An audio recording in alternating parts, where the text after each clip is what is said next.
नमस्कार, मैं हूं राधेश्याम दीक्षित और आज हम पहुंचे हैं दिल्ली के नॉर्थ ईस्ट जिले में, जहां चुनाव की तैयारियों का आखिरी दौर चल रहा है, क्योंकि अब वक्त नज़दीक है और 4 दिसंबर को भरपूर मतदान करने के लिए दिल्ली तैयार है। और किस तरह की तैयारियां हैं, इस बाबत हम बात करने के लिए पहुंचे हैं नॉर्थ ईस्ट जिले की जो जिला निर्वाचन अधिकारी हैं गीतिका शर्मा जी, आपका बहुत बहुत स्वागत। बहुत कठिन दौर से तैयारियां हुई हैं, क्योंकि समय कम मिला है और मुकम्मल तैयारियों को, पुख्ता तैयारियों की जांच और परख चल रही है। अभी आपकी क्या स्थिति है आपके जनपद में और आप कितनी तैयार हैं? हम पूरी तरह से तैयार हैं। अभी हमने रैंडमाइजेशन किया है पोलिंग पार्टीज़ का। जितने भी वार्ड्स हैं उनके अंदर जितने भी पोलिंग बूथ हैं, मैं बताना चाहती हूँ सभी दर्शकों को आपके माध्यम से कि ज़िला उत्तर पूर्व में 5 विधानसभाएं हैं, जिनमें कुल मिलाकर 1112 पोलिंग बूथ हैं। तो इन सभी पोलिंग बूथ्स पर कौन सी पोलिंग पार्टी जाएगी उसका आज हमने रैंडमाइजेशन कर लिया है। और ऑब्जर्वर्स थे। हमारे स्कूल्स में तैयारी चल रही है कि उनको हम मतदान केंद्र में परिवर्तित कर सकें। और हमारे पोलिंग पार्टीज़ तो आज तैयार ही हो गए। हमारी स्वीप एक्टिविटीज़ चल रही हैं, जो ये इलेक्शन कमीशन ऑफ इंडिया ने एक कार्यक्रम शुरू किया है, systematic voter education and electoral practices campaign. तो लोग ज़्यादा से ज़्यादा तादाद में 4 तारीख को अपना मतदान करें, इसके लिए हमने वॉकथॉन किया है, नुक्कड़ नाटक ऑर्गेनाइज कर रहे हैं और अभी भी वो चल रहे हैं, ताकि लोग 4 तारीख को, हम चाहते हैं जो हमने तैयारी करी है उसके फल स्वरूप अपने मत का अधिकार ज़रूर उसका उपयोग करें। ये बहुत महत्वपूर्ण है, क्योंकि मतदान का प्रतिशत बढ़ाना है और दिल्ली ने ठाना है और दिल्ली निर्वाचन आयोग ने भी इसके लिए पूरी तरह से कमर कसी हुई है, क्योंकि इस बार रिकॉर्ड मतदान हो और ये ज़रूरी भी है स्वस्थ लोकतंत्र के लिए, बेहतर भविष्य के लिए और नागरिकों की संपूर्ण भागीदारी के लिए ज़रूरी है। इस दिशा में कोशिशें की जा रही हैं, अवेयरनेस कैंपेन चलाई जा रही हैं मतदाताओं के लिए। उनकी सुविधाओं का ख्याल रखा गया है, उनकी सुरक्षा का ख्याल रखा गया है और रास्ते में भी उनको कोई दिक्कत का सामना न करना पड़े। जो पोलिंग स्टेशन है वहाँ पार्किंग से लेकर के सारी फैसिलिटीज़ मुकम्मल की गई हैं, ताकि किसी तरह का व्यवधान न हो। और बुज़ुर्गों के लिए और विकलांग जो दिव्यांग हैं उनके लिए विशेष इंतज़ाम किए गए हैं। और क्या क्या इंतज़ाम किए गए हैं हमारे मतदाताओं की सुविधाओं के लिए, या कहें उनके स्वागत के लिए? जी, जैसे मैंने बताया, ज़िला उत्तर पूर्व में 5 विधानसभा है। हर विधानसभा में एक मॉडल पोलिंग स्टेशन बनाया गया है और एक पिंक पोलिंग बूथ बनाया गया है। पिंक पोलिंग बूथ में जितनी भी हमारी कर्मचारी होंगी उस दिन, प्रिसाइडिंग ऑफिसर, पोलिंग ऑफिसर्स, वो सभी फीमेल्स होंगी। और ऐसे ही जो हमारे मॉडल पोलिंग स्टेशंस हैं वो हमारे बेस्ट पोलिंग स्टेशंस रहेंगे। लेकिन जो बेसिक सुविधाएं हैं, बिजली, पानी, हेल्प डेस्क, ये हमारे सभी 1112 पोलिंग स्टेशंस पर रहेंगे। और रैंप्स रहेंगे, जैसे आपने कहा, जो दिव्यांगजन है उनके लिए रैंप्स रहेंगे, ताकि वो व्हील चेयर पर जाकर मतदान अपना कर सकें। और उनको प्राथमिकता मिलेगी, आपको प्रतीक्षा नहीं करनी पड़ेगी। आप पंक्ति में दिखे नहीं कि आपका स्वागत किया जाएगा और प्राथमिकता दी जाएगी। इसलिए ऐसे किसी भी मतदाता को बिल्कुल चिंता करने की आवश्यकता नहीं है। बस पोलिंग बूथ पर आपको पहुंचना है, आपका पहला वोट हो जाएगा, क्योंकि पंक्ति में आप पहले हो जाएंगे। जितने भी ऐसे लोग होंगे, बुजुर्गों के लिए, प्रेग्नेंट विमेन के लिए भी विशेष इंतजाम किए गए हैं कि उनको प्राथमिकता मिले, किसी तरह को उनको कठिनाई का सामना न करना पड़े। और बूथ पर भी कोई बहुत ज़्यादा नंबर नहीं है, इसलिए जो लोग पहुँचेंगे ये मन में ख्याल न रखें कि बहुत लंबा क्यू होगा, क्योंकि ये स्पीडअप प्रैक्टिस की कोशिश की गई। उसके लिए मैं सभी मतदाताओं से निवेदन करूंगी कि देखिए, हमारी वोटिंग 4 तारीख को सवेरे 8 बजे से शुरू हो जाएगी और 5:30 बजे तक चलेगी शाम को।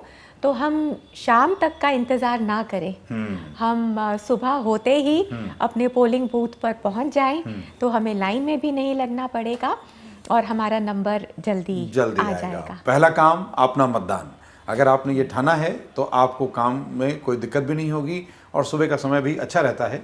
अच्छी शुरुआत करें दिन की, क्योंकि लोकतंत्र के पर्व में आप महत्वपूर्ण हैं, पहली इकाई हैं और आप ही देश के मालिक हैं, आप निर्वाचन के भागीदार हैं और ये पूरी प्रक्रिया आप पर निर्भर करती है। जितनी आप स्वस्थ भागीदारी करेंगे उतना स्वस्थ हमारा लोकतंत्र भी होगा। तो ये गीतिका जी ने बताया। और आपकी जो पोलिंग पार्टीज़ हैं उनके लिए, उनके परिवहन के लिए, उनकी जो अभी उनकी पोल्स भी हो रहे थे क्योंकि वो प्री प्रोसेस जरूरी है। रैंडमाइजेशन अभी किया है जी।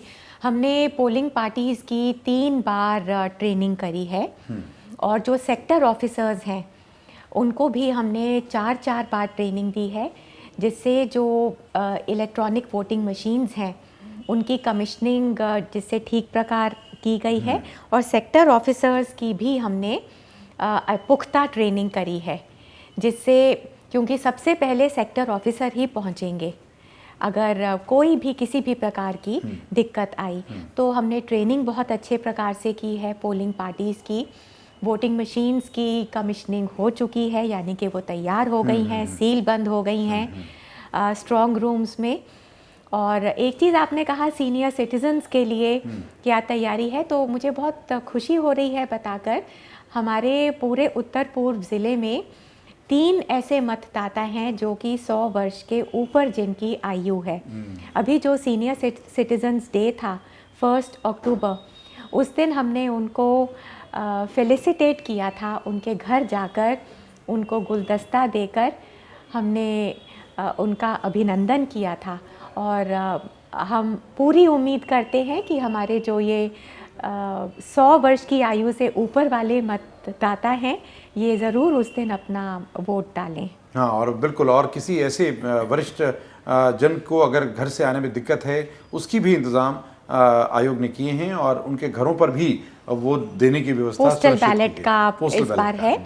हमें हिदायत मिली है कि जो भी सीनियर सिटीजन्स हैं 80 इयर्स एंड अबव और या फिर जो दिव्यांग जन हैं उनको भी अपने पोस्टल बैलेट के माध्यम से हमारे ऑफिशियल्स उनके घर पर जाकर बैलेट पेपर उनसे कलेक्ट करेंगे और ताकि उनको पोलिंग बूथ तक अगर वो नहीं आ पाते हैं तो तब भी वो अपना मतदान कर सकते हैं। और ये मामला सील बंद लिफाफे में होगा, बड़ी गोपनीयता के साथ होगा, इसलिए किसी तरह के भ्रम, किसी तरह के इधर उधर फैलने वाले संदेशों से बच कर रहना है।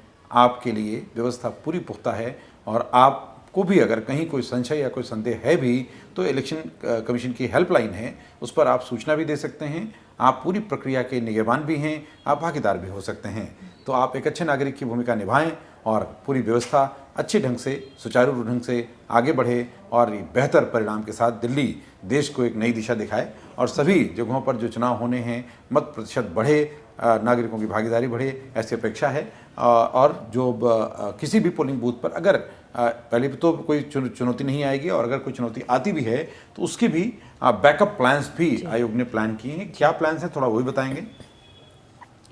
देखिए, जितने भी क्रिटिकल पोलिंग स्टेशंस हैं वो आइडेंटिफाई कर लिए हैं हमने और उनकी लिस्ट हमने पुलिस अथॉरिटीज़ को फॉरवर्ड कर दी है ताकि वहाँ पर पुख्ता पुलिस इंतज़ाम रहे।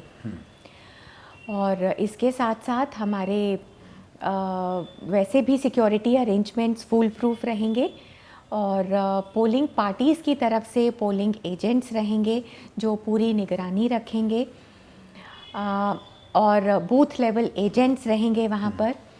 हमारी तरफ से ऑब्जर्वर्स रहेंगे। हमारी 5 विधानसभा हैं डिस्ट्रिक्ट नॉर्थ ईस्ट में। हर विधानसभा में एक एक्सपेंडिचर ऑब्जर्वर हैं जो ध्यान रख रहे हैं कि कैंडिडेट्स ने कितना खर्चा किया है।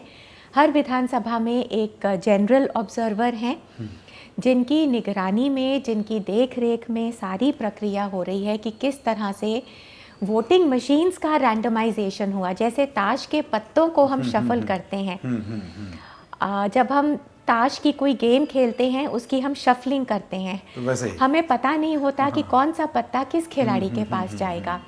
ऐसे ही कमीशन ने एक सॉफ्टवेयर तैयार किया है। उसी सॉफ्टवेयर के माध्यम से इलेक्ट्रॉनिक वोटिंग मशीन्स की शफलिंग हुई है। किसी को भी नहीं मालूम था, ये केवल सॉफ्टवेयर से ही हुआ है कि कौन से नंबर की मशीन किस पोलिंग बूथ पर गई है। इस प्रक्रिया में भी पॉलिटिकल पार्टीज, कंटेस्टिंग कैंडिडेट्स उनकी देखरेख में ये रैंडमाइजेशन हुई, ऑब्जर्वर्स की देखरेख में हुई। आज भी जब हमने रैंडमाइजेशन करा पोलिंग पार्टीज़ का, तो हमारे सभी 5 जनरल ऑब्जर्वर्स की निगरानी में हुआ है।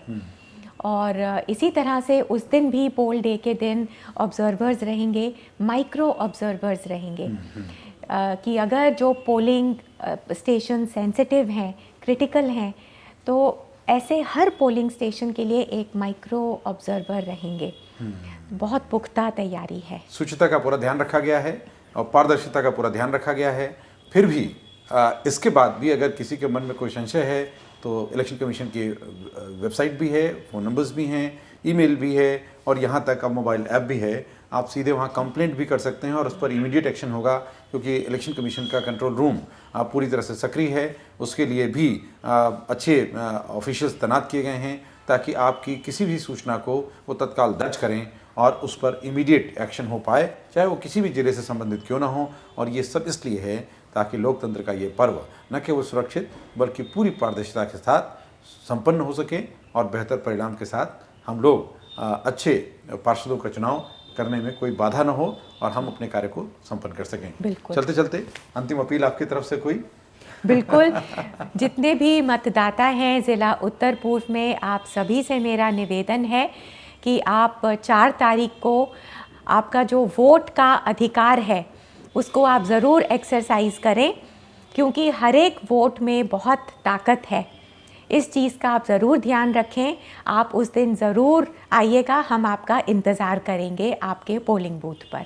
धन्यवाद। बिल्कुल, और हम भी इंतज़ार करेंगे आपकी भागीदारी का, क्योंकि अब समय नज़दीक है, निर्णय की बारी है, मतदान की तैयारी है, आपके घर से निकलने और अपने पोलिंग बूथ पर पहुंचने की बारी है। तो घर से निकलिए, अपने आस पड़ोस के साथियों को भी निकालिए, परिचितों को भी निकालिए, क्योंकि ये पर्व 5 साल में एक बार आता है। बहुत ज़रूरी पर्व है। सबका हिस्सा होना, सबका भागीदार होना बेहद ज़रूरी है। आपका बहुत बहुत धन्यवाद हमसे बात करने के लिए और आप सबका भी शुक्रिया